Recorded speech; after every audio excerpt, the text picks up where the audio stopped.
kalau dia bermasalah, ada penyakit di dalamnya, ayyata'azzar minhu dzalikal fi'l. Dia terhalang atau tidak sanggup untuk menunaikan tugasnya. Tugas kolbu apa? Mengingat Allah. Untuk mengetahui saya ini punya aib, antum itu punya aib, punya penyakit kolbu, caranya mudah. Yang ketiga, tapi ini berat. Mudah tapi berat. Maksudnya gimana? Mudah didapat, tapi susah untuk menerimanya bagi orang normal. Apa itu? Menerima kritik hujatan para hater, pembenci.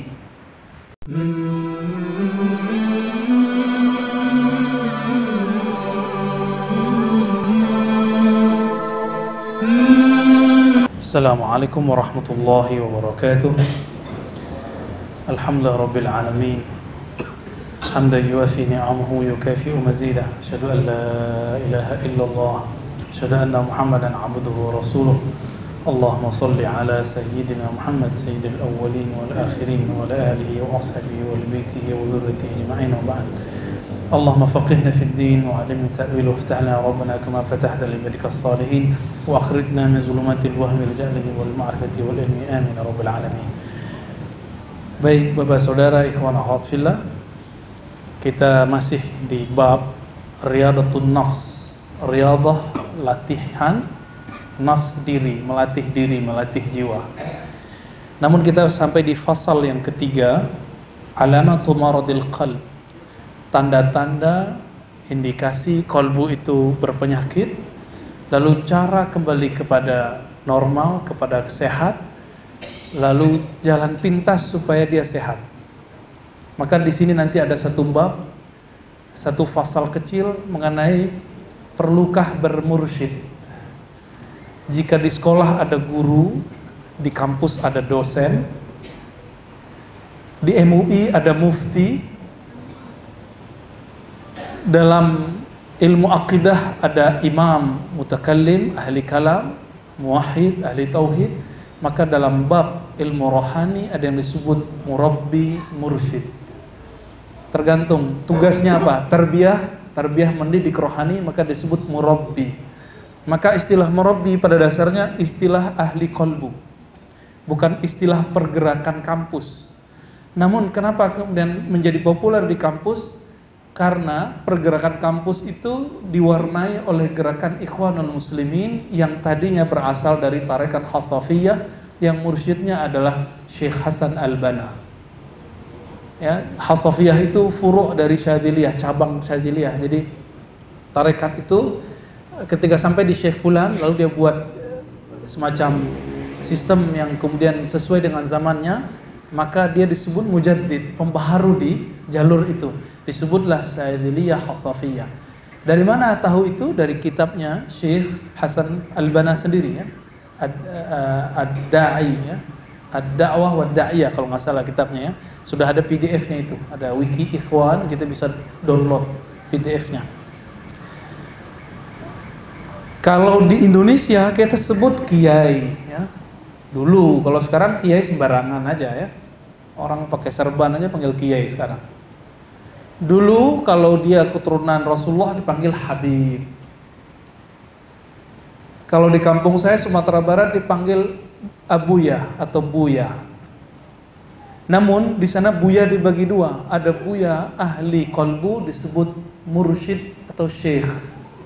Jadi di sana di kampung saya yang digelari syekh itu cuma yang dapat ijazah tarekat. Sampai ke Aceh, sampai ke Riau, sampai ke Sumatera Utara, Jambi, Palembang yang dapat gelar syekh itu cuma yang dapat ijazah kemursidan dalam tarekat tertentu. Jadi kalau di sini kita baru kenal aja panggil syekh gitu, ya. Emang di Arab begitu. Ya. Guru kita muhaddis Syekh Muhammad Badi' Said Al-Laham manggil kami syekh, ya Syekh Razi. Ya, saya kaget panggil Syekh Razi. Tadinya udah GR duluan, ya. Padahal di Damaskus biasa aja orang manggil. Itu syekh kita berasal dari sana, ya. Lalu jadi per kampung beda. Kalau di India, Pakistan, Bangladesh dipanggil mula atau maulana. Dan itu gelar itu dipakai di Persia, dipakai di Turki. Maka kalau kita ketemu masyaikh-masyaikh sana, kita manggil Maulana. Bahkan kalau di Uzbek itu sebagian manggilnya Ka'batullah, Babullah. Itu sebutan-sebutan guru. Ka'batullah artinya poros. Kalau ingin mendekati Allah, maka belajarlah kepada orang ini, mendekatlah kepada orang ini. Kalau di daerah Melayu hampir semuanya menyebut tuan guru, ya. Tuan guru. Tuan guru ternyata dari bahasa Arab, Sayyidi Syekh. Sayyidi tuanku, Syekh guru. Sama ya. Nyampe di Betawi itu dulu nggak ada gelar kiai, yang ada cuma muallim. Maka dulu ada kita kenal muallim Syafi'i, muallim Azhari, muallim Jauhari, muallim Marzuki. Ada namanya Syekh Marzuki. Itu keturunan Thailand. Tapi udah turunan kesekian, maka dia disebut Syekh Marzuki Al-Batawi As-Siyami At-Thailandi. Gitu sebutannya. Saya ketemu nama beliau itu di daftar guru dari gurunya Syekh Yasin. Jadi Syekh Yasin berguru ke ulama Sarawak, namanya Syekh Yasin punya guru Syekh Marzuki. Syekh Marzuki berguru ke ulama Sarawak, Syekh Utsman Sarawak. Ya. Jadi terhubungnya dari jalur itu. Jadi ternyata mereka menyebut ahli hadis Syekh. Nah, dalam tradisi ahli hadis, orang dapat ijazah dah Syekh. Ijazah aja ya. Dan ini beda-beda. Jadi teman-teman semua, ikhwan akhwat fillah, kawan-kawan, perbedaan tempat, beda istilah. Ya. Kalau orang selesai disertasi, diuji, gelarnya doktor. Di mana tuh? Di kampus apa di surau atau masjid? Di kampus. S2 magister ya. Bisa nggak saya belum selesai doktor terus dipanggil doktor? Terus dikasih dalam kurung CA, kandidat. Itu bohong, nggak boleh sebenarnya. Nggak usah. Maka antum semuanya mursyid, syekh dalam kurung kandidat gitu ya. Nggak usah. Untuk apa gelar itu? Kalau memang kita nggak punya, tapi kalau orang nulis ya, kalau perlu kita tegur, saya belum gitu ya. Malu nggak? Saya sebelum dulu doktor, ditulis orang doktor, saya malu dipanggil doktor. Karena itu bukan makomnya kita. Begitu juga dalam tradisi ilmu rohani. Di ilmu rohani itu juga ada latihannya, ada ujiannya, ada pekerjaan rumahnya, ada disertasinya. Tapi bukan disertasinya nulis, tapi nulisnya di kolbu. Ujiannya di kolbu.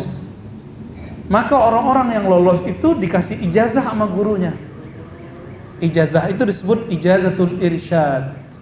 Ijazah sebagai mursyid. Digarilah misalnya mursyid, syekh, begitu ya. Nah, jadi nanti akan ada bab di situ. Oke teman-teman, sebelum sampai ke sana pengantarnya adalah apa kata beliau? Syekh Ibnu Qudamah Al-Maqdisi yang meringkas karya Imam Ibnu Jauzi. Ibnu Jauzi meringkas Ihya Ulumuddin. Apa kata beliau? Kullu 'adwin khuliqa li fi'lin khas. Semua anggota tubuh ini, anggota batin bahkan, dia punya tugas yang beda-beda. Maka ketika cara cek organ kolbu saya itu bermasalah enggak? Fa'alamatuhu. Ciri-ciri kalau dia bermasalah, ada penyakit di dalamnya, ayyata'azzar minhu dzalikal fi'l. Dia terhalang atau tidak sanggup untuk menunaikan tugasnya. Tugas kolbu apa? Mengingat Allah. Kenapa ketika sholat kita susah khusyuk? Berarti ada yang tidak beres di kolbunya. Seperti antum itu ketika kerja gak bisa fokus, gak bisa ngetik, ada masalah di badannya. Mungkin badannya gak sehat, atau pikirannya lagi terganggu, lagi stres. Maka yang harus dilakukan apa? Rehat sebentar. Ada rehat yang bisa dibuat sendiri, ada yang tidak. Kalau sakitnya sudah parah, harus diinap, itu cukup nggak pakai Panadol? Cukup nggak pakai habatus sauda? Cukup nggak pakai ruqyah? Enggak, harus datang ke dokter. Datang ke dokter. Begitu juga ketika kolbu itu sudah berhari-hari tidak khusyuk, mesti cari guru yang bisa mengajarkan khusyuk. Kolbu itu nggak connect zikir kok nggak enak, baca Quran kok nggak nikmat. Antum itu udah wajib. Kalau nggak disebut zalim. Nah ini makna dari sini. Kalau tidak, maka ada indikator. Kalau kolbu itu sudah dikuasai oleh cinta selain Allah Ta'ala. Kolbu yang sehat cintanya cuma kepada Allah, cenderung cuma kepada Allah. Ketika kolbu sudah tidak cinta kepada Allah, maka dia mengalami penyakit-penyakit rohani yang lain. Maka dibulu katakan, ya, kita loncat aja kalimatnya. Annal insana arafa kulla syai'. Seandainya manusia itu mengenal segala sesuatu, lakin lam ya'rifillah, tapi tidak kenal Allah Ta'ala, ka'annahu lam ya'rif syai'an. Sama aja dia dengan tidak kenal sesuatu. Teman-teman semua, Nabiullah Adam alaihi salatu wassalam, Allah ketika mengatakan wa 'allama Adam al-asma'a kullaha, kami ajarkan semua nama kepada Nabi Adam. Tapi sebelum itu Nabi Adam itu mengenal Allah dulu. Kalau kita kan kebalik, kenal alam dulu baru kenal Allah. Itu namanya metode filosof dan ahli kalam, ahli akidah, ahli tauhid. Melihat alam, melihat teks, melihat tulisan, kemudian ada teori tentang Allah, atau alam ini bukti Allah. Ini beda ahli kolbu dengan ahli akidah.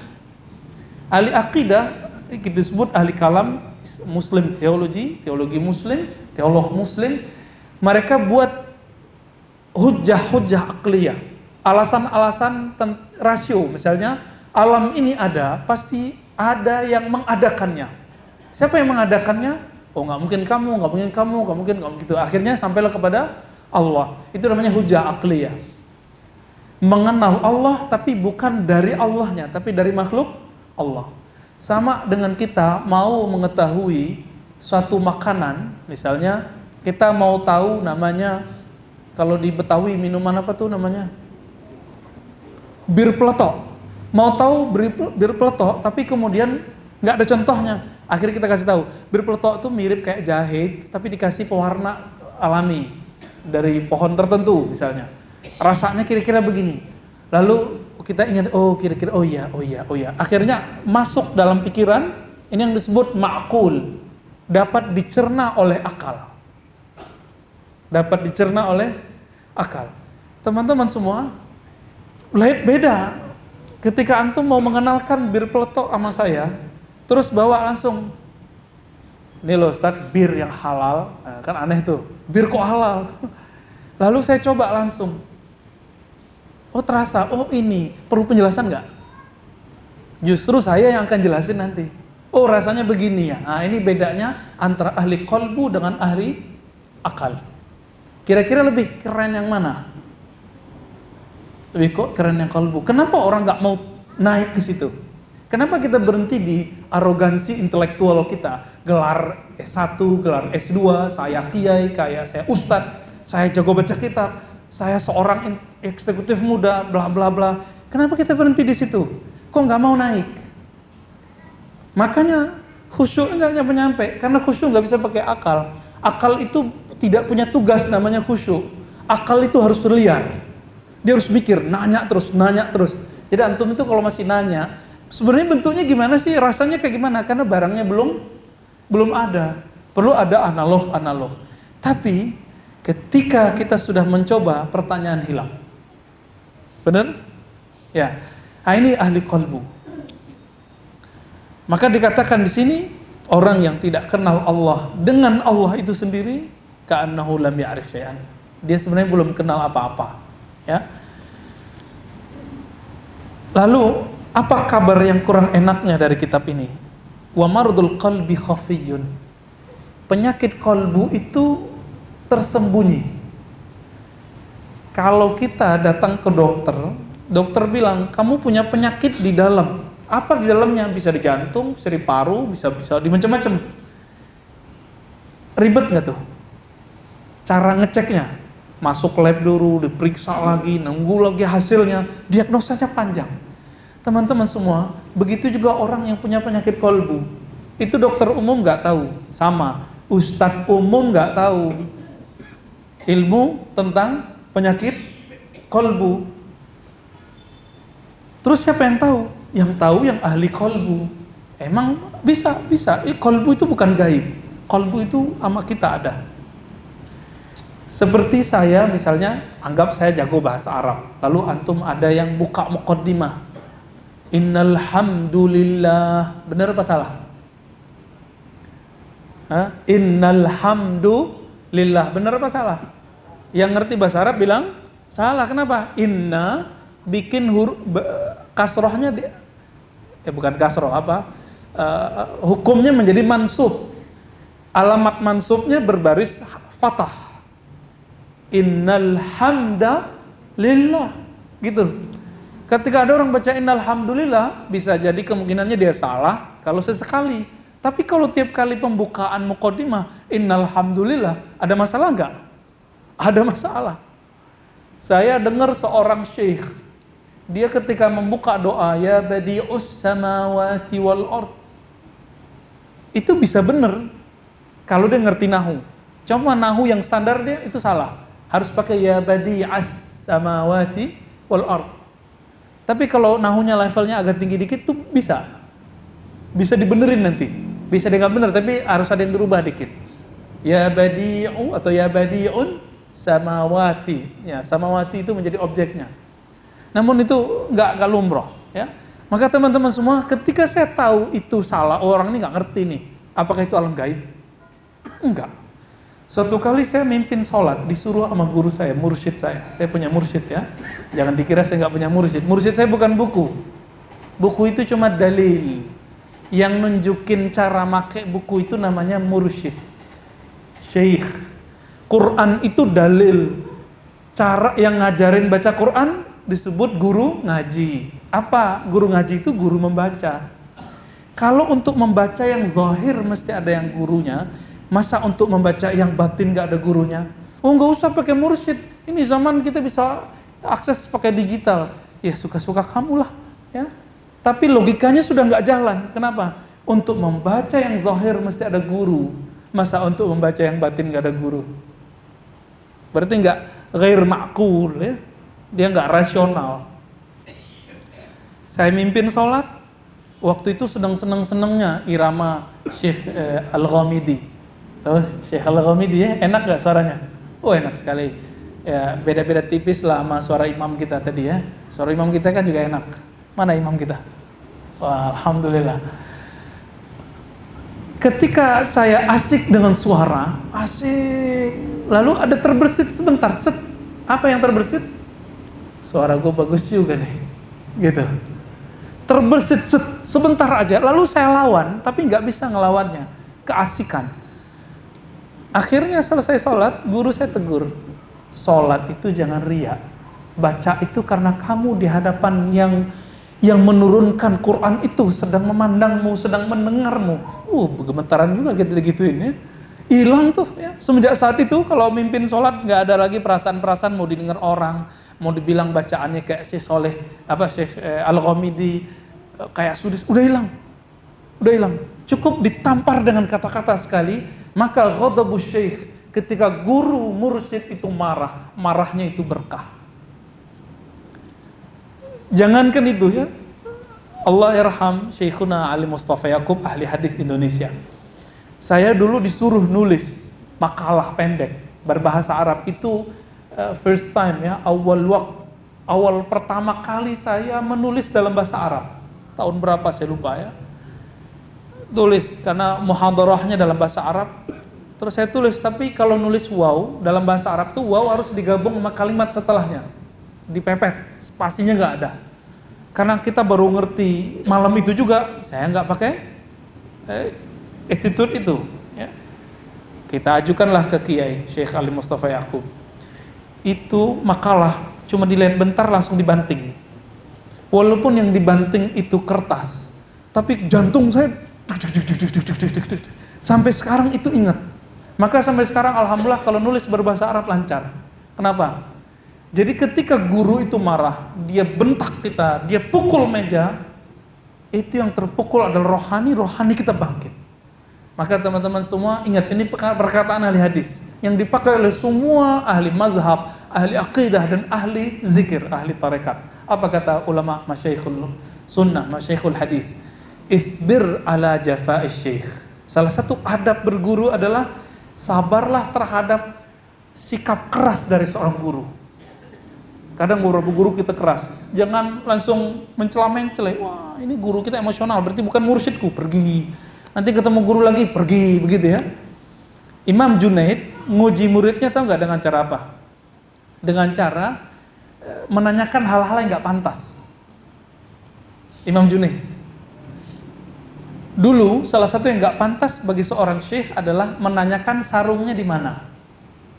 Aina izari, di mana sarungku? Nanya gitu doang nggak pantas, karena masih zaman salaf, itu zaman sensitif. Udah nggak pantas, sama kayak nanyakan di mana celana dalamku, gitu sama. Ya, sekarang begitu modelnya. Pantas nggak nanya ke orang begitu?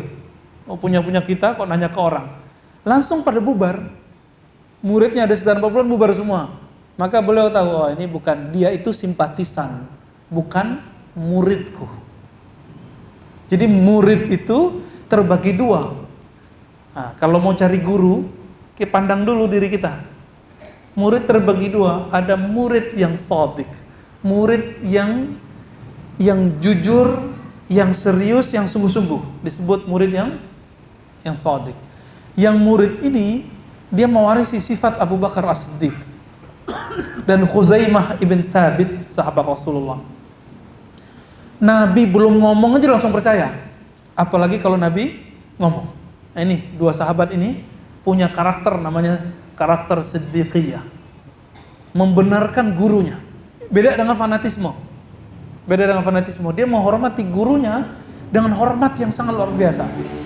Ternyata saya sudah setelah selesai sekolah ini, kan nggak ada lagi kan, setelah S3 nggak ada lagi. Sekolah resmi udah selesai, Pak.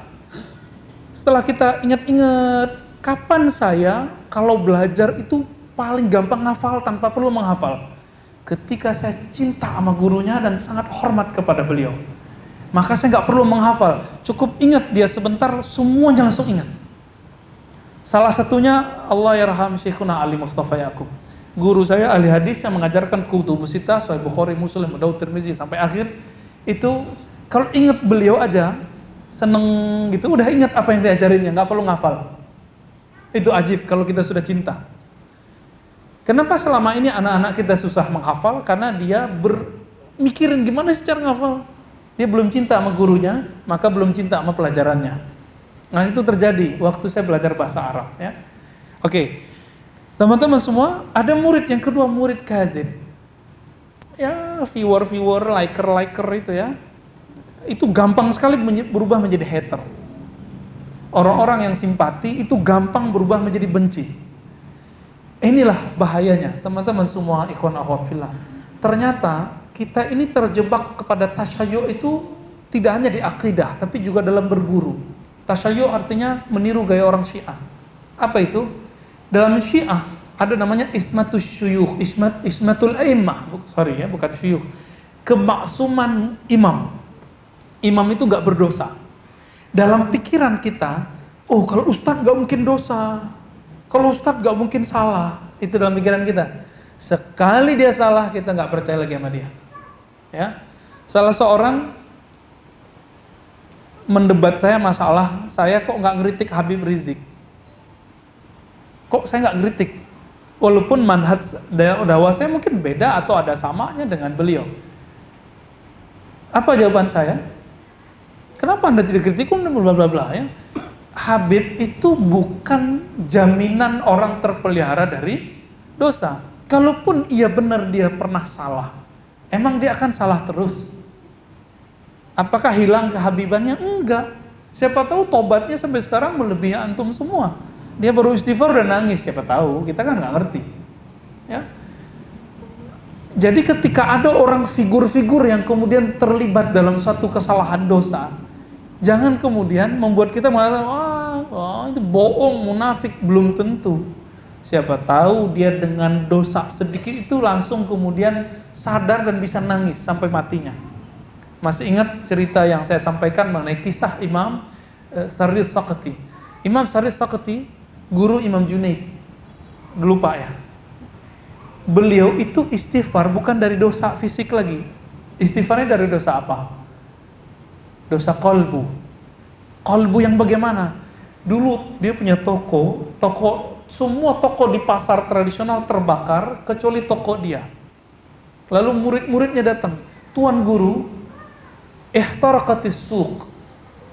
Pasar terbakar. "Illa malaka," kecuali milikmu. Lalu dia mengatakan, "Alhamdulillah." Benar ya? Kayaknya benar ya? Semua terbakar kecuali enggak punya kita. Kita bersyukur ya. Ternyata secara ilmu rohani itu dosa. Kenapa kita senang saat orang lain susah? Oleh karena itu Imam Syarif Sakti level istighfarnya udah beda sama kita. Kita istighfarnya emang dari dosa. Kalau beliau istighfarnya dari hal yang enggak pantas. Pantaskah saya bersyukur saat orang bersedih? Enggak pantas. Itu istighfar mereka. Antum gimana? Orang merasa tersinggung sama kita aja kita istighfar, itu yang pas. Walaupun kemudian orang mungkin nggak tersinggung sama kita, tapi kita merasa jangan-jangan dia tersinggung nih, gitu. Ada perasaan kehalusan qalbu di situ. Maka teman-teman semua, karena dia khafi sangat halus, yang mengetahuinya adalah orang yang latihan zikir khafi. Yang mengerti bagaimana rumitnya urusan qalbu hanyalah orang-orang yang melatih qalbu.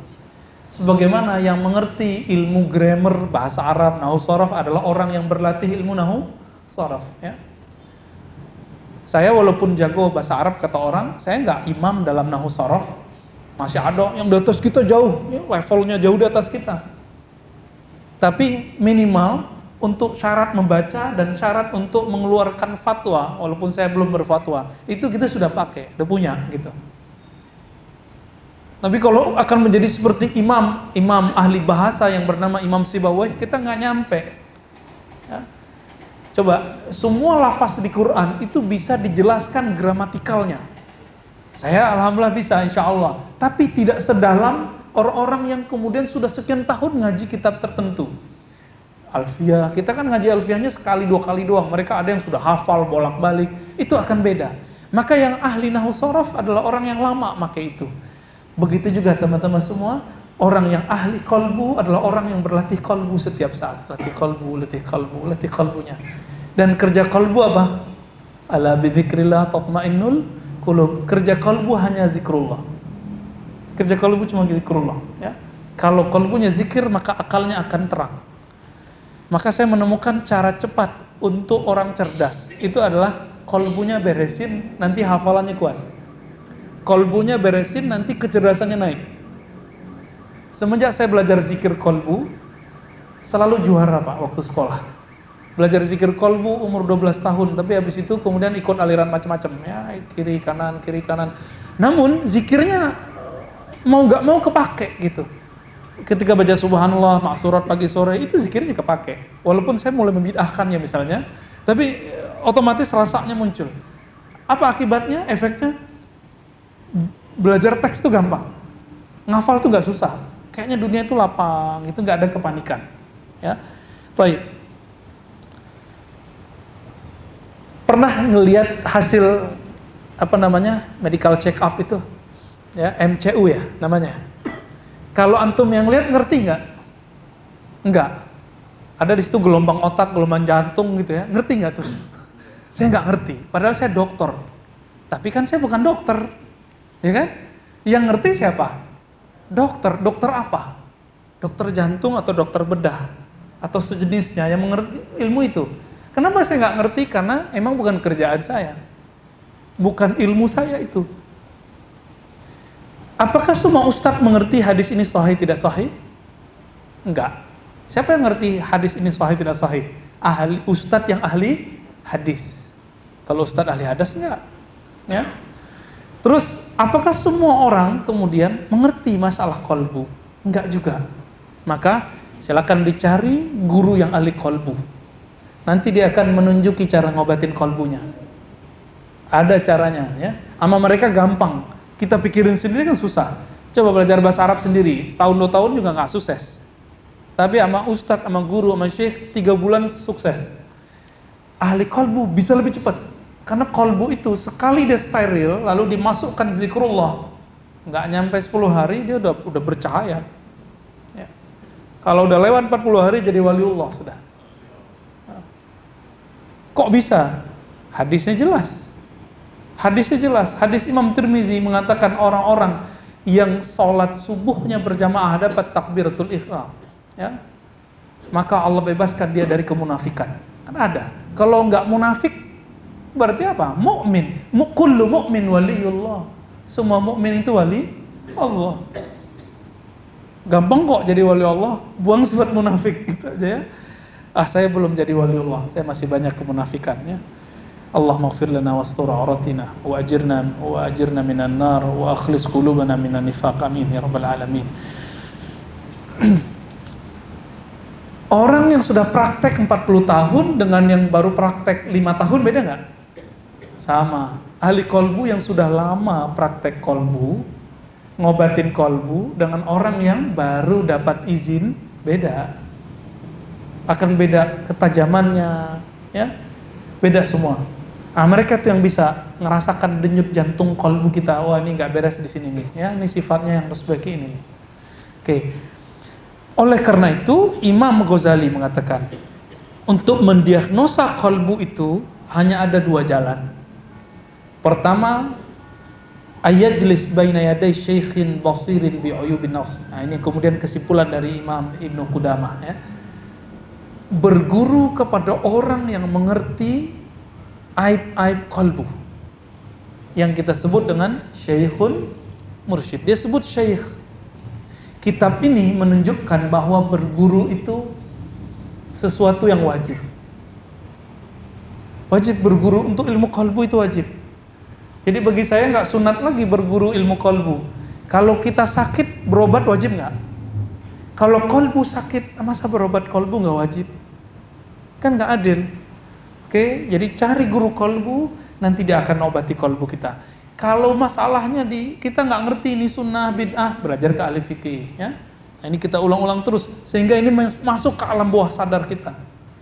Ini untuk mengingatkan orang-orang yang mengatakan tidak usah berguru, langsung aja ke kitab dan sunnah. Itu kalimat yang tidak benar. Karena yang mengerti kitab sunnah itu guru bukan? Guru. Langsung aja ke buku hadis sahih mengenai zikir pagi, sore, dan petang. Ya nggak bisa. Emang Nabi zikirnya begitu? Belum tentu kan? Susunannya seperti itu dari Nabi. Itu kan susunan dia aja, orang-orang yang nulis buku itu. Oke. Kalau nggak ketemu gimana? Misalnya kita nggak ketemu nih guru, belum dapat atau belum seret nih lagi nyari guru. Maka carilah teman yang bisa menegur sifat buruk kita. Jadi ternyata teman-teman semua, yang disebut sahib, orang yang berhak dijadikan sahabat, itu bukan yang muji-muji kita. Tapi sahabat terbaik itu orang yang berani negur dan nasihatin, walaupun pahit. Selama ini yang menurut kita teman siapa? Orang yang muji, giliran senang dia datang. Cek nanti ya. Ketika kita terpuruk dia masih ada nggak sama kita? Kalau dia nggak ada, dia bukan teman. Ketika kita terjebak salah, lalu dia ingetin, ini sahabat kita bener ini. Kalau nggak ketemu mursyid, carilah sahabat yang seperti ini. Namun ketemu sahabat begini gimana? Susah nggak? Kayaknya susah ya. Ciri-ciri antum bisa jadi sahabat, kawan, tidak membicarakan keburukan kawan di belakang. Udah level itu belum? Kalau sudah level itu, antum paling berhak menjadi asisten syekh ini. Ya, walaupun gak ketemu mursyid, dia bisa menjadi khalifahnya. Ya. Apa kata Sayyidina Umar radhiyallahu ta'ala anhu? Ini level Umar loh ya. Rahimallahu mra'an ahada ilaina uyubana. Sungguh dapat rahmat Allah, beruntunglah orang-orang yang menunjuki kami, mengajak kami, mengajarkan kami, mengingatkan kami aib-aib kami. Maka bermursyid menurut saya itu wajib ya. Kalau kita ketemu dokter cuma dinasehatin atau dikasih obat? Dikasih obat nggak? Mursyid itu bedanya sama ustadz di situ. Ustadz itu pinter ceramah, Tapi kalau mursyid nggak pintar ceramah biasanya. Ada yang pintar ceramah, ada yang nggak. Maka dia akan kasih obat. Nih, amalkan ini. Atau dia akan tunjukkan cara mengobati diri. Itu yang disebut resep obat dari mursyid. Maka Imam Abul Hasan Syadzili dinukil oleh Abul Abbas Al-Mursi, kemudian diulang lagi Ibnu Athaillah Sakandari. Apa kata mereka? Syekhuka, gurumu itu bukan yang nyuruh-nyuruh kamu banyak amal, zikir 1000, bukan. Gurumu yang jika dia suruh kamu bahkan lebih dari 1000, 2000 terasa ringan bagimu. Itu berarti guru kita. Jadi kalau kita masih mikir nih banyak amat, berarti kita belum ketemu orang yang bakal jadi guru. Atau kita belum kenal sama diri sendiri. Maka teman-teman, kalau ketemu ahli kolbu, pasti dia akan ngasih itu. Namun ahli kolbu ini sama kayak dokter, ada yang ketat, ada yang tidak ya. Imam Sya'rani menyebutkan beberapa jenis-jenis gurunya. Ada gurunya itu sampai meninggal cuma punya murid yang dia talkin zikir satu doang. Satu doang, Pak. Ada guru, kata Imam Sya'rani, yang dia baru ngangkat muridnya, itu siapapun yang ketemu langsung dia terima. Oh, itu beda lagi tuh. Ada guru yang pertengahan ini, kalau mau berguru sama dia dibuat semacam dua model. Ada simpatisan tadi, ada yang empati. Ada yang cuma ya datang ngambil berkah, ada yang betul-betul ingin mengambil ilmunya. Maka orang-orang yang mau level 2 ini biasanya dikasih zikir-zikir latihan ujian. Kalau dia lolos baru dia diangkat jadi murid. Nah, ini yang level 2 nih. Ini yang bagus, yang level 2 yang bagus. Tapi yang level pertama itu lebih keren. Dia cuma ngangkat satu murid, yang diangkat pasti langsung jadi waliullah. Ya, karena dia ngeliat, wah ini nggak bisa nih, ini nggak bisa, ini nggak bisa, ini gitu. Cuma sayangnya syekh-syekh begitu, nanti muridnya nggak banyak dan bisa-bisa ilmunya habis. Contohnya saya waktu ke Padang beberapa bulan lalu, saya minta diantarkan untuk berziarah ke salah satu syekh. Kebetulan keturunannya itu mau nyopirin dan dia seorang dokter. Dokter ternyata keturunan seorang ulama wali Allah, mursyid tarekat Naqsyabandiyah. Tapi bukan yang puasa-puasa duluan itu ya. Itu nggak mu'tabar itu. Tapi ilmunya ada emang, cuma kita susah terima ya. Sampailah saya di sana, lalu kita kemudian pelajari kisahnya. Oh, ternyata beliau itu nggak mau ngangkat murid kecuali muridnya jago baca kitab gundul, Pak. Kalau nggak diangkat jadi pengganti. Sampai meninggal belum nggak ketemu. Ya sudah, meninggal ilmunya dibawa mati langsung. Nah, lain dengan guru dari gurunya saya, namanya Maulana Syekh Ayas Sultani An-Naqsyabandi. Beliau itu ahli baca kitab ini. Udah punya murid banyak, tapi nggak ada yang bisa mewarisi ilmu rohaninya kecuali seorang anak muda namanya Muhammad Nuruddin. Tapi nggak bisa tulis baca, cuma bisa baca Quran. Tapi kolbunya tajam. Kolbunya lebih tajam, bahkan lebih tajam dari gurunya. Akhirnya dipanggil. Diserahkanlah pimpinan rohani itu kepada beliau. Lalu saya berguru kepada beliau, dan beliau wafat waktu saya masih kecil, masih umur 12 tahun. Kemudian saya berguru ke muridnya, namanya Maulana Kasril. Jadi saya berguru, tapi bukan ke dokter dalam ilmu ini.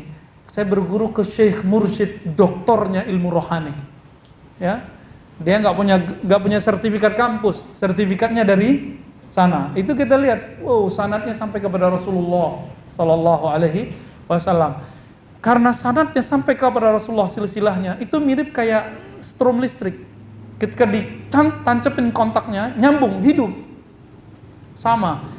Nah, ini ciri-ciri. Mau tahu mursyid yang dapat izin? Mursyid itu dapat ijazah dari gurunya, seperti guru ijazahkan dari gurunya, terus nyambung sampai kepada Rasulullah Sallallahu Alaihi Wasallam. Ini disebutkan syekhun mursyidun ma'zunun, syekh mursyid yang dapat izin. Apakah Imam Ghazali dapat izin? Dapat. Siapa gurunya? Namanya Abu Ali Al-Farmadi, salah seorang ahli hadis, ahli fikih, dan juga ahli qalbu. Namanya tertulis dalam silsilah Naqsyabandiyah, Abu Ali Al-Farmadi. Silakan buka kitab Al-Maqsad Al-Asma, di bagian belakang beliau menyebutkan nama gurunya itu. Syarah Asmaul Husna sudah diterjemah ke bahasa Indonesia. Silakan baca buku itu, nanti antum ketemu. Di sini saya mengkritisi pendapat sebagian dosen saya di UIN yang mengatakan apa dulu? Ghazali itu nggak bermursyid, itu bohong ya. Kamu tidak tahu jangan buat klaim. Kadang-kadang begitu. Jadi level ilmiah kampus pun dia nggak tahu dianggap sebuah teori. Apalagi yang nggak ilmiah, korban hoax ya. Aduh udah kacau udah ya. Suka nyebar kepalsuan. Baik. Jadi teman-teman semua, apakah perlu bermursyid? Perlu, bahkan wajib. Apa ciri-cirinya? Ciri-ciri guru yang bisa membimbing kita kepada Allah, ciri-cirinya sederhana. Dia nggak mesti berkopiah kayak saya, begini ya, berjubah, nggak mesti. Tapi dia dapat izin dari gurunya terus sampai kepada silsilah Rasulullah. Ya. Suatu kali ini sebagai penutup, satu kali guru saya menceritakan ada seorang anak muda diangkat menjadi mursyid oleh guru sebelah tarekat yang lain. Tapi si mursyid muda ini ketika ngajar zikir nggak ada efek kepada muridnya, nggak ada rasa bergetar kalbunya. Itu kalau zikir nyambung kepada Rasulullah, maka ayat surat Al-Anfal kena. Idza dzukirallahu wajilat qulubuhum. Jika disebut nama Allah, kalbu bergetar. Bergetar itu bukan maknanya orang azan terus kita terpanggil ke masjid, itu beda lagi. Itu bukan bergetar, itu namanya terpanggil. Bergetar itu wajilat. Sebut nama Allah, Allah, ya, itu ada getarannya. Dan itu bisa bikin merinding semua tubuh ini. Disebut taqsya'irru minhu juludul ladzina yakhshawna rabbahum. Dalam surat Az-Zumar ayat 23. Bahwa merinding itu benar, bukan dari syaitan. Ya. Ada orang yang karena merinding itu pingsan, ada kalau nggak kuat. Imam Hasan Al-Basri dibacakan surat Al-Hadid ayat 16, pingsan, merinding dia karena dibacakan ayat ingat Allah, pingsan. Bisa begitu? Iya. Itu disebut dalam bahasa ilmu qalbu fana. Ya. Dia disebut apa? Fana. Fana itu ketika sifat kemanusiaannya tenggelam, habis. Pada Nabi Musa itu terjadi ketika Nabi Musa minta bertemu Allah, diperlihatkan Allah, pingsan kan Nabi Musa? Kalau bahasa kita pingsan, tapi dalam bahasa qalbu enggak. Dia disebut dengan fana, ekstase. Dia mengalami suatu kondisi yang sangat nikmat sekali. Jadi kalau mau cari guru, kita tutup dengan sebuah hadis ya. Satu kali Nabi SAW ditanya, Man awliyaullah. Hadis Imam Abu Nuaim, hadisnya Hasan.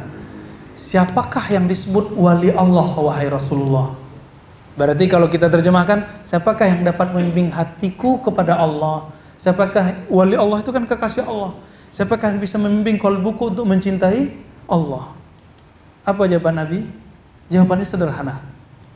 Man idza ru'u dzukirullah. Guru, mursyid, wali Allah itu bukan yang bersertifikat doang, bukan yang bergelar, bukan yang berjenggot, yang berserban, bukan. Siapa mereka? Mereka adalah orang yang jika kita pandang dia, kita ingat dia, kita kenang dia, memandang, melihat dan mengenangnya membuat kita zukirallah, membuat kita ingat kepada Tuhannya, yaitu Allah Ta'ala. Kalau antum sudah punya guru begitu, jangan lepaskan dia. Ngaji terus kepadanya, ambil zikir kepadanya, latih kalbu. Itu mursyidnya. Sudah ketemu belum? Kalau udah, jangan dilepas. Minta talqin zikir kepadanya ya, biar nyambung kepada Rasulullah SAW. Karena yang dapat syafaat nanti cuma orang yang nyambung zikirnya kepada Rasulullah. Kita sebut ijazah talqin, sanad zikir. Jadi talqin itu bukan untuk orang sakaratul maut doang. Laqinu mautakum, la ilaha illallah. Talqinkan mauta. Apa arti mauta? Kata Ibnu Rif'ah, orang yang bakal mati, orang yang sedang sakaratul maut, orang yang telah mati. Kita udah sakarat belum? Berarti kita yang mana? Yang bakal mati. Maka antum wajib belajar la ilaha illallah. Kalau belum belajar la ilaha illallah, nanti susah pada sakaratul mautnya. Nggak bisa diajak keluh, nggak bisa diajak. Nah, maka salah satu dari kakek saya, nenek saya ya, itu ketika dia sebelum wafat dia bilang ke mbah saya itu, dia bilang, kalau aku sakarat nanti kamu sudah lihat tanda-tandanya, tolong ingatkan aku, kasih tahu, masih ingat nggak zikir yang diajarkan tuan guru? Gitu doang, Pak. Tuan guru, dia ingat gurunya, ingat zikrullahnya. Ini yang disebut dengan rabitatul mursyid, rabitah ruhiyah, menghubungkan kalbu, cinta kalbu kepada guru, lalu dia sampai kepada cinta kepada Allah Ta'ala. Untuk mengetahui saya ini punya aib, antum itu punya aib, punya penyakit kalbu, caranya mudah. Yang ketiga, tapi ini berat. Mudah tapi berat. Maksudnya gimana? Mudah didapat, tapi susah untuk menerimanya bagi orang normal. Apa itu? Menerima kritik hujatan para hater, pembenci, para hasid wahaqid. Mudah nggak untuk mengaksesnya? Mudah. Kalau orang sudah biasa masuk di sosmed, baik itu video ataupun ya grup gitu ya, grup-grup WA, ketahuan di situ sudah. Apalagi kalau di YouTube. Di YouTube itu siapa aja ngomong, ya kan? Siapa aja komen. Padahal dia itu dihisap loh. Ya.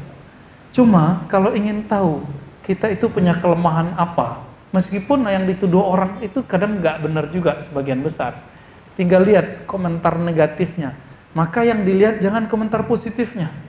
Jadi kalau antum punya Facebook, kalau ada yang ngeritik, wah ini nih. Nih cara mau tahu. Sama, saya waktu disertasi nungguin dosen yang ngeritik.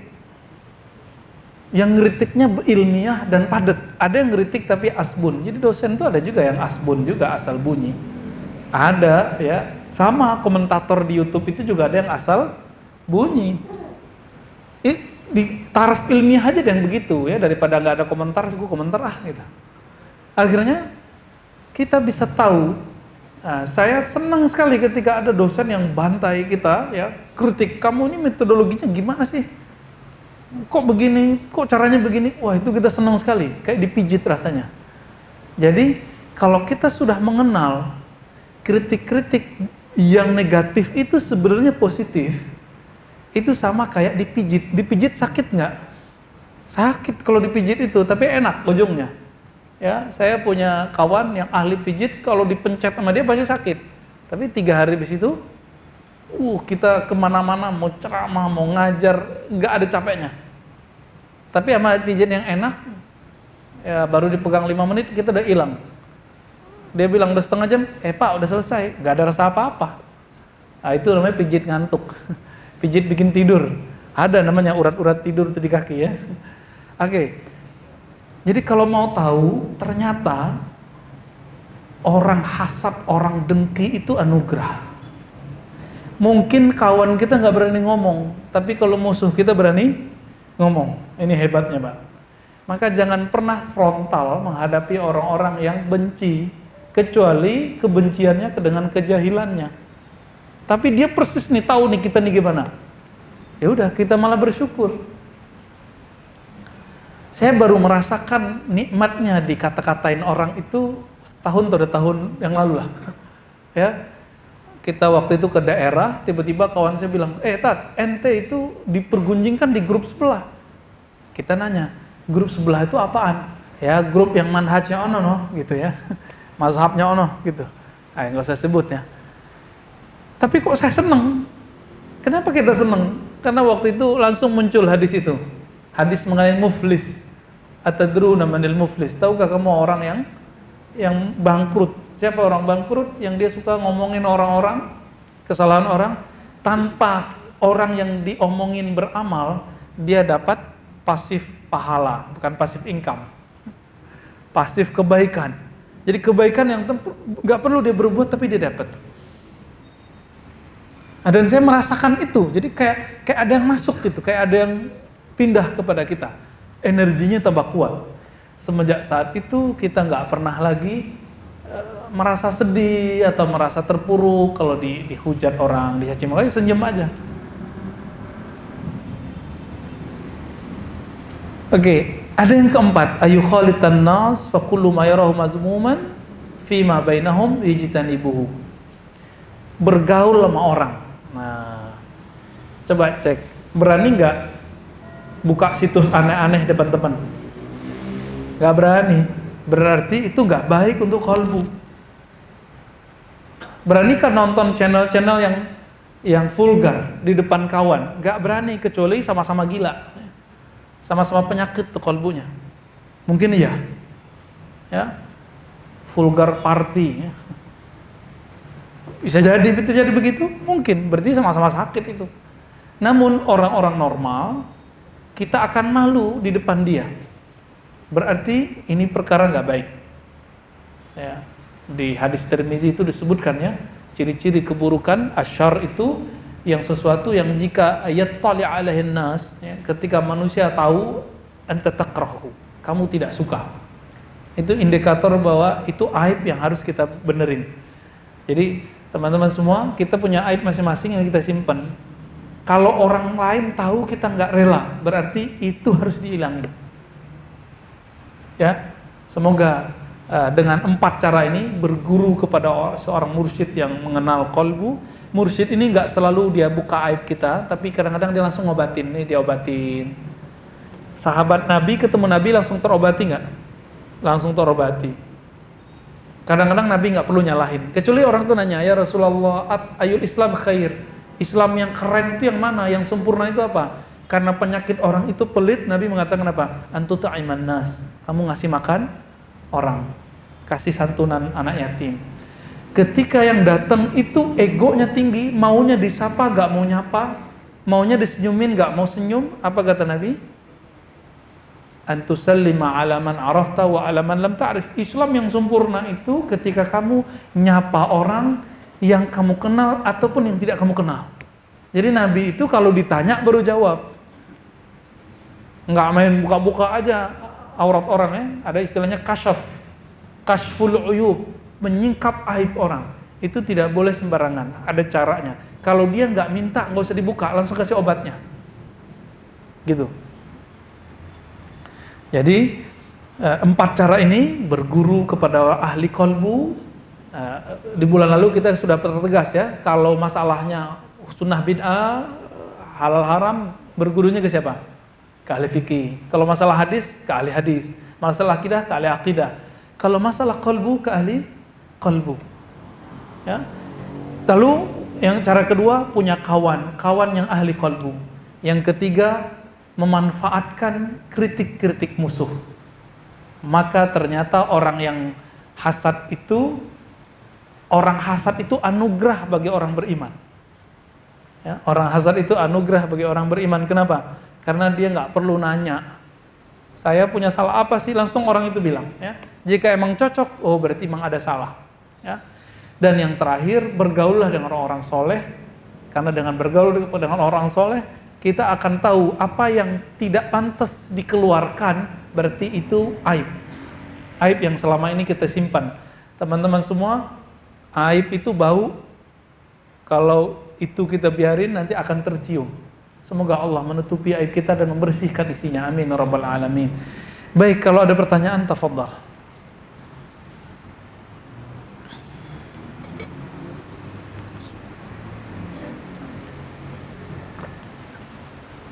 Baik, ada yang mau bertanya? Dari jemaah laki-lakinya dulu. Udah nggak ada ya. Cukup ya? Gimana? Ada pertanyaan? Antum yang nanya deh kalau gitu. Sudah. Saya nanya ke jemaah. Saya lagi mikir. Kira-kira pertanyaan apa yang saya mau tanya? Kalau nggak ada ya nggak usah nanya ya. Kalau kajian kolbu itu rata-rata emang pertanyaannya hilang semua udah. Beda kalau ngaji fikih, ngaji akidah, pertanyaan tambah banyak. Apalagi kalau ngaji sunnah bid'ah, pertanyaannya tambah banyak. Udah berapa kali kita pengajian, udah ribuan kali, setiap tempat nanyain yasinan bid'ah apa enggak, tahlilan bid'ah apa enggak. Emang nggak cukup? Ternyata nggak cukup. Lain kalau masalah kolbu, kita cuma ngangguk-ngangguk doang, ya. Jadi itu memang beda. Jadi kalau nggak ada pertanyaan, berarti insya Allah sukses. Ada satu. Loh, ada juga. Baik, fadal. Assalamualaikum warahmatullahi wabarakatuh. bilang kalau teman yang baik ya suka apa menasihati kita. Ya. Suka menggunakan teman yang baik. Nah kalau suami istri itu gimana? Kan pasti kita nggak mungkin kita mau apa kalau dia berkorban lalu pegang pasti bagus. Padahal mungkin nggak bagus. Iya. Tentang sikap suami istri dalam bermuamalah, bersikap, ya, berakhlak. Apakah muji-muji mulu? Belum tentu juga, ya. Apakah marah mulu? Enggak juga. Tapi kalau suami dan istri, istrinya perempuan kan? Apa kata Nabi? Istausu bin nisa khairan. Hendaklah kamu bersikap yang terbaik kepada perempuan. Khairan itu adalah pilihan yang paling tepat dan itu agak genting emang. Kenapa? Perempuan itu kalaupun salah dia benar gitu. Nggak mau disalahin ya. Jarang ibu-ibu ini jarang yang mau ngaku salah tuh. Jarang ibu-ibu tuh yang minta maaf tuh jarang. Yang gampang minta maaf tuh laki-laki. Tapi kalau ada ibu-ibu yang bisa istri-istri mudah sekali humble mau minta maaf ngaku kesalahan. Wah, dia sudah separuh kecerdasan laki-laki sudah ada pada dia. Ya. Tapi itu jarang. Oleh karena itu Nabi mengatakan istausu bin nisa khairan. Berwasiatlah, bersikaplah kepada perempuan yang khairan. Khair itu beda dengan hasan. Hasan itu biasa, kebaikan biasa. Khairan itu ahsan, yang lebih baik. Khairan itu kan pilihan lagi. Di antara yang baik, pantas-pantas itu ada yang lebih baik. Maka beda istri ya beda perempuan, beda sikap. Ya.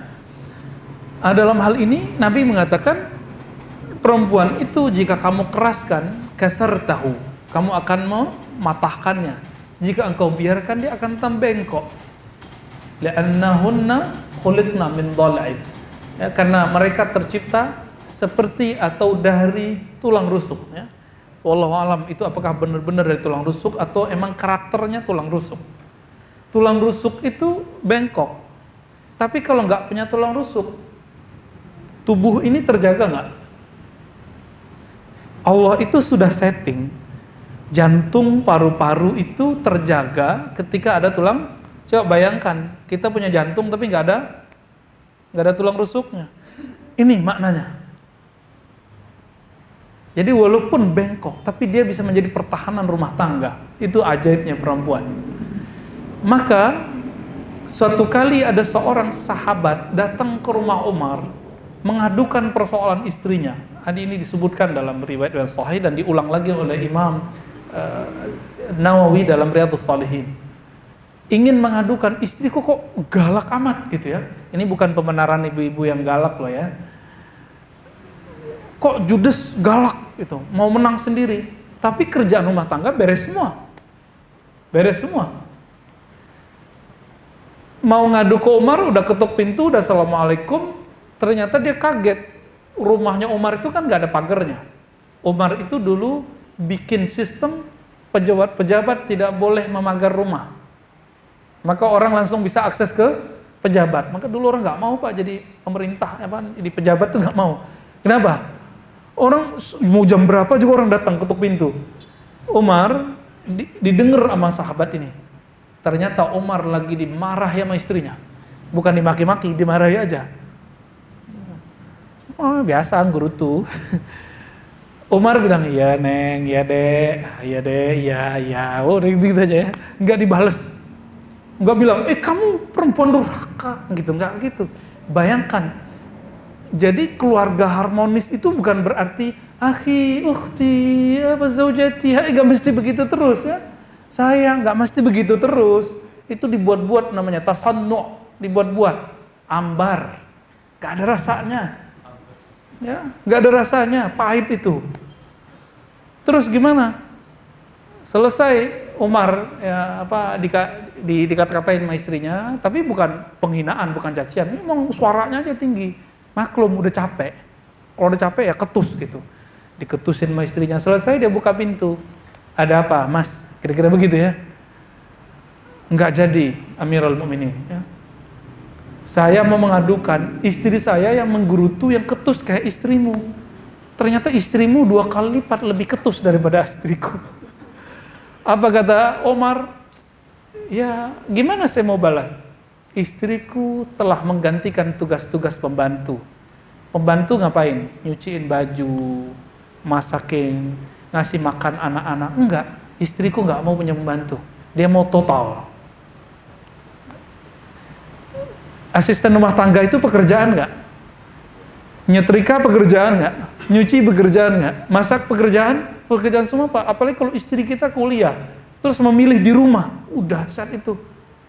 Memilih jadi ibu rumah tangga, itu dia banting setir itu hidupnya. Lalu kita bilang, istriku nggak ada kerjaan, itu kurang ajar tuh ya. Jadi suami-suami yang bilang istri di rumah, kerjaan rumah tangga itu bukan kerja, itu suami yang belum mengenal agama.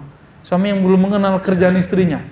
Maunya marah-marah terus, maunya dia dapat hadis itu nggak adil. Giliran hadis istri itu kata Nabi, seandainya boleh manusia sujud kepada manusia, la amartu, ya, aku akan perintahkan perempuan sujud kepada suaminya, kan gitu. Giliran hadis gitu dieksplor. Giliran kisah Umar kok nggak dieksplor. Yang paling paham hadis itu Umar atau kita? Umar. Jadi teman-teman semua, kalau kita nikah, mungkin teman-teman pasangan kita ya baru hijrah juga, baru ngaji juga, jangan dibayangkan nanti akan jadi perfect sempurna. Apalagi nikah sama ustadznya, ustadz tuh biasanya ceramain orang, ceramain semua sama dia nanti ya. Tapi Umar yang biasa ceramain orang, yang galak itu, yang setan aja takut kalau ada Umar. Kalau ada Umar, setan nggak ada. Bayangin coba. Jadi seandainya Umar datang ke masjid ini, antum nangis semua sholatnya. Kenapa? Setan gak ada yang ganggu. Ajib nggak? Lain dengan Abu Bakar. Abu Bakar baru masuk masjid ini, baru takbir semuanya udah hidungnya sudah mau basah semua ya. Kalau mau Umar ada keberanian, ada syahdu. Kalau di Abu Bakar lebih lagi. Beda-beda itu ya. Bayangkan Nabi, jangankan Abu Bakar, Umar, Utsman. Nabi itu ketika Abu Bakar sama Utsman itu lutut dibiarin terbuka. Sarungnya Nabi itu agak naik gitu, ya. Tapi ketika Utsman datang, karena Utsman itu menantu Rasulullah dan sangat pemalu, lebih pemalu daripada Ali, itu langsung ditutup sama beliau. Kenapa? Jangankan saya, jangankan Rasulullah ya, malaikat aja semuanya malu kepada Utsman ibn Affan ya, radhiyallahu taala anhu. Jadi itu kelebihan-kelebihan mereka. Dan mereka ternyata ketika dikata-katain nama istrinya biasa aja. Nah, ini yang berat lagi cerita yang ini. Ali bin Abi Thalib diisukan mau poligami. Kenapa? Laku keras lah orang alim, cakep lagi ya, muda, panglima, keramatnya banyak, ilmunya luas. Diisukan mau nikah lagi. Tapi yang mau dia madu siapa? Anak Rasulullah. Anak Rasulullah ini dia tidak dikasih fasilitas pembantu oleh Rasulullah, nggak dikasih budak, nggak dikasih kendaraan sama Rasulullah. Jadi Nabi itu tidak mau menggunakan harta negara untuk kepentingan keluarga, nggak mau, nggak ada ya. Itu baru negarawan murni. Kalau di Indonesia kan negarawanan ya, katanya negarawan, tanahnya sekian hektar, ribuan hektar, nggak tahu dari kok bisa dia punya begitu. Orang katanya simpati, ya ternyata dia enak-enakan ya. Bagaimana kita mau nyebut dia negarawan? Ini negarawan murni ini ya. Akhirnya Ali bin Abi Thalib dilaporkan oleh anaknya. Tapi Fatimah nggak bilang macam-macam. Fatimah nggak menolak poligami. Fatimah cuma sedih. Apa kata Fatimah? Ya Rasulullah, sambil nangis-nangis ya, Mas Ali mau poligami. Nah sambil nangis, wajar dong. Jadi normal itu. Tapi dia nggak nolak poligami. Cuma sedih aja. Saya sudah berkorban banyak, tapi ternyata kok masih mau dipoligami. Emang kurang apa? Maka dipanggil Ali di sidang hari itu juga ya. Ali, nggak dibilang Ali nggak dilarang poligami sama Rasulullah, karena Rasulullah poligami. Apa kata Rasulullah? Fatimah itu lahmi, dami, itu darahku. Man azaha azani. yang nyakitin Fatimah, nyakitin Rasulullah Muhammad bin Abdullah. Gemetarlah Ali ya.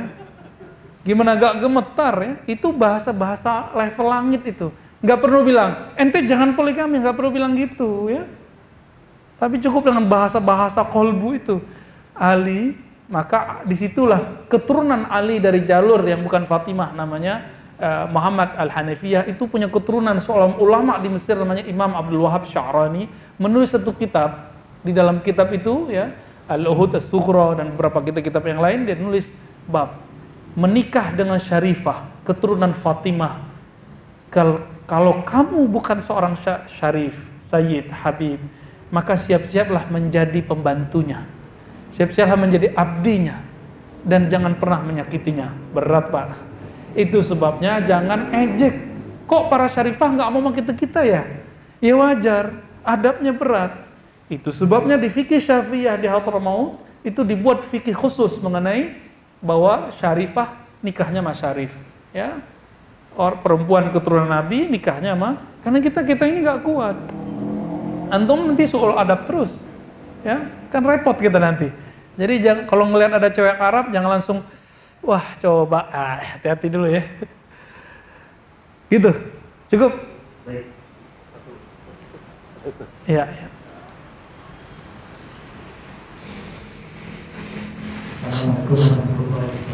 Assalamualaikum warahmatullahi wabarakatuh.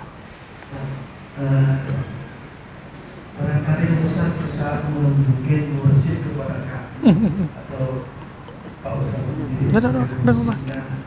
Kayaknya maksud saya sangat bagus sekali, pengen langsung cepat.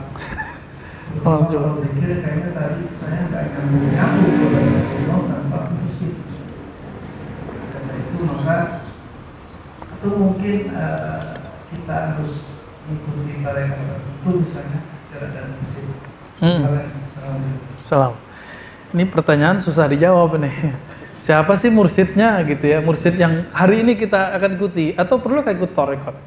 Dua pertanyaan ini ya. Mursyid itu saya nggak bisa kasih nama, tapi pelajarilah.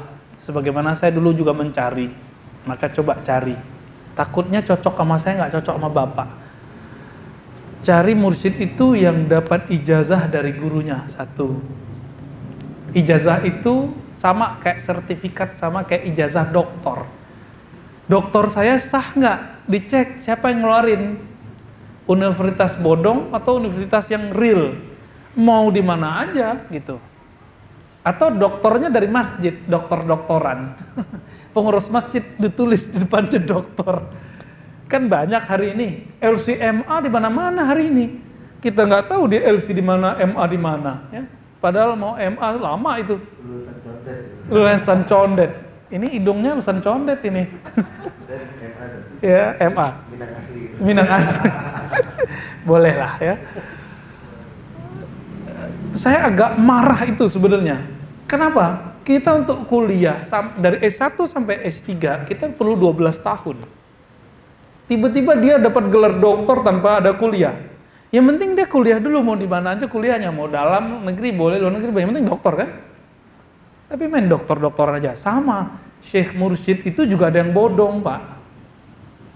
Nggak punya SIM. Ketika mengendarai sebuah institusi zikirnya itu, metode zikirnya dia nggak punya SIM. Tapi biasanya setiap orang itu ada pengikutnya.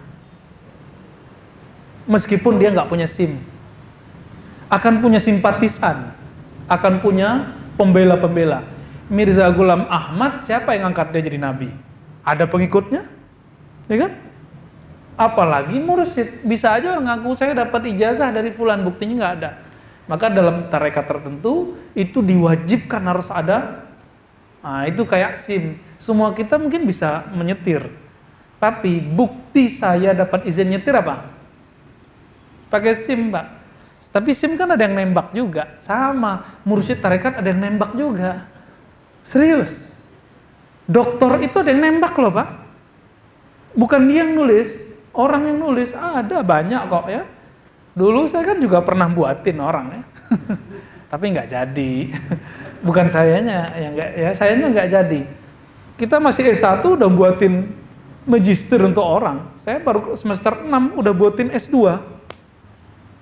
Maka mikir, cepet-cepet aja deh kuliah kalau begini.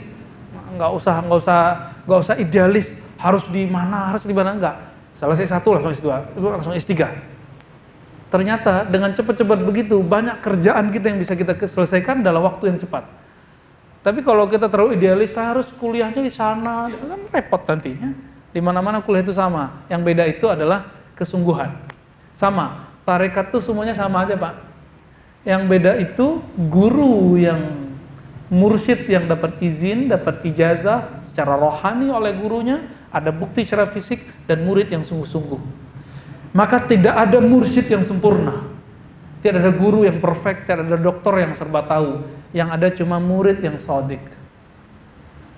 Murid yang shadiq itu nanti diuji sama gurunya. Ujian paling berat itu adalah ujian kebencian dan ketidakpercayaan sama guru. Itu ujian paling berat. Lewat itu antum sudah disebut wusul ilallah. Kenapa Abu Bakar ketika semua orang belum nyampe, dia udah nyampe jadi waliullah? Kenapa? Kata Abu Jahal, Abu Lahab, ente kok percaya Abu Bakar? Jawaban Abu Bakar apa? Belum ente ngabarin, kalau sudah Muhammad yang mengabarkan, mengatakan saya percaya. Belum ngomong saya udah percaya. Ngelihat Muhammad saya sudah percaya. Itu yang disebut murid shadiq. Maka dikasih mubalaghahnya siddiq. Ya. Siddiq, bukan shadiq lagi. Udah siddiq sudah. Maka orang kalau sudah betul-betul mahabbah cinta, beda dengan fanatisme kepada gurunya, mirip kayak kita jatuh cinta sama istri kita. Emang jatuh cinta, ini nggak ngerti deh, ya? Belum ngerti, ya, mu'alaf deh. Kalau orang udah jatuh cinta sama istrinya, salah istrinya itu nggak jadi masalah gitu. Salah iya, tapi nggak jadi masalah. Asin makannya, tapi ya begitulah ya. Bilang-bilang dikit juga nggak apa-apa, tapi kemudian nggak dibawa ke hati. Tapi kalau sudah mulai cintanya berkurang, kurang dikit jadi terasa besar. Sama, antum itu kalau cintanya ngikut-ngikut, bermursyidnya ngikut-ngikut orang, nanti kita akan bertanya-tanya terus. Kalau pertanyaan-pertanyaan itu udah beres, itu baru kita disebut murid yang shadiq. Ya. Siapa mereka? Cari aja, Pak. Cari orang yang dapat ijazah, tanya. Pak Ustadz, Pak Syekh dapat izin jadi mursyid nggak? Bertarekat, ngajar tarekat nggak? Biar punya SIM. Dan nggak ada namanya mursyid tarekat tuh nggak sholat tuh nggak ada. Semua mursyid tarekat itu wajib bersyariat. Syariat itu pakai mazhab yang 4. Pilih salah satu. Semua juga boleh. Ini Bang Sandy kan punya mursyid ya. Syekh Mehmet, Syekh Muhammad. Ya. Itu dapat izin dari ayahnya, Syekh Nazim ya, Al-Haqqani. Syekh Nazim dapat izin dari gurunya, Syekh Abdullah Faiz. Terus sampai ke Rasulullah SAW. Nanti jalurnya ada yang cabangnya, ada yang Uwaisiyah, rohani, ada yang kemudian jalur fisik. Begitu ya. Terus yang kedua tadi apa? Mesti bertarekat nggak? Kalau kita berfikih, mesti bermazhab nggak? Maka kalau ingin mengarungi dunia spiritual, rohani, menurut saya perlu bertarekat. Kalau enggak, takutnya nanti jadi kebatinan. Orang di luar sana tidak bisa membedakan kebatinan hikmah dengan tarekat. Dikira tarekat itu kebatinan, dikira kebatinan itu hikmah. Dikira hikmah itu tarekat, padahal itu beda. Thariqah itu wajib bersyariat dan tujuannya ridha Allah. Kalau hikmah mencari kesaktian. Boleh. Nama thariqatnya ada, thariqat Al-Buniyah. Thariqatnya apa namanya? Al-Buniyah. Kitabnya Syamsul Ma'arif Kubra, Khazinatul Asrar, dan lain-lain itu ya. Itu biasanya ujung-ujungnya pengobatan atau haibah ya, kewibawaan. Tapi itu bukan tarekat sufi. Itu tarekat hikmah namanya. Tarekat hikmah. Mencari kesaktian, bukan mencari maha sakti. Bedain ya. Wiridnya banyak, puasanya mungkin tiap hari. Tapi orang ini punya kekuatan ruqyahnya lebih hebat dari ruqyah yang standar. Kan ruqyahnya macam-macam juga. Mereka tuh kalau mau ruqyah, kadang pegang aja udah beres. Melihat aja udah beres kadang. Kenapa? Wiridnya itu terjaga setiap hari. Nah, ini kelebihan orang hikmah. Namun yang mereka cari kesaktian. Beda sama tarekat apa? Jalur pintas. Mencari keridhaan yang maha sakti. Kalau yang maha sakti ridhonya nggak dikasih sakti, dia terima. Kalau yang maha sakti ridhonya dikasih kesaktian, dia terima. Yang penting Allah maunya apa? Allah yang maha sakti maunya kita khusyuk, kita terima. Nggak lagi kasih khusyuk, terima juga. Nah, murid yang shadiq, ketika dia nggak dikasih khusyuk, dia terima ridho. Di saat dia ridho itu khusyuknya naik, levelnya naik. Jadi ada namanya khusyuk di atas khusyuk, nurun ala nur. Khusyuk biasa nangis, terasa nikmat. Ada khusyuk di atas itu, nggak terasa nangis, tapi terasa kayak dialog. Tapi awal-awalnya nggak enak. Ini apa sih enaknya?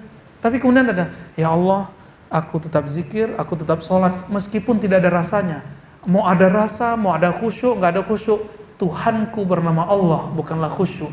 Tuhanku bernama Allah, bukanlah lezat. Tuhanku bernama Allah, bukanlah tangis. Itu. Maka muncullah tangis di atas tangis. Wah, itu lebih dahsyat rasanya. Ya. Makom, ya, yang di atas sendiri itu yang nggak terhingga itu. Maka saya pernah menyebutkan, tangis itu ada 9 macam, kata Imam Ibnu Mubarak. Semuanya riya, kecuali satu. Tangis karena mencari ridha Allah, takut kepada murka Allah. Udah dapat itu Pak, kita sudah punya modal memadamkan api neraka. Itu yang Nabi sebut dalam hadis Imam Tirmizi. Jadi dalam dunia spiritual, Bapak kalau mau dapat gelar S1 atau minimal bisa membaca, mesti sekolah SD kan? Tapi ada jalur ringkas, homeschooling, ya, belajar di luar. Tapi maksimal nggak? Nggak, sama. Ya. Nah, tarekat itu kurikulum Naqsyabandi, kurikulum Syazili, kurikulum itu kurikulum. Kurikulum itu nggak menunjukkan kehebatan. Yang hebat itu adalah mursyidnya. Sama, kurikulum itu nggak begitu hebat. Yang hebat itu sekolahnya. Coba, semua sekolah yang pakai kurikulum 2013, apakah semua kualitasnya sama? Beda, Pak.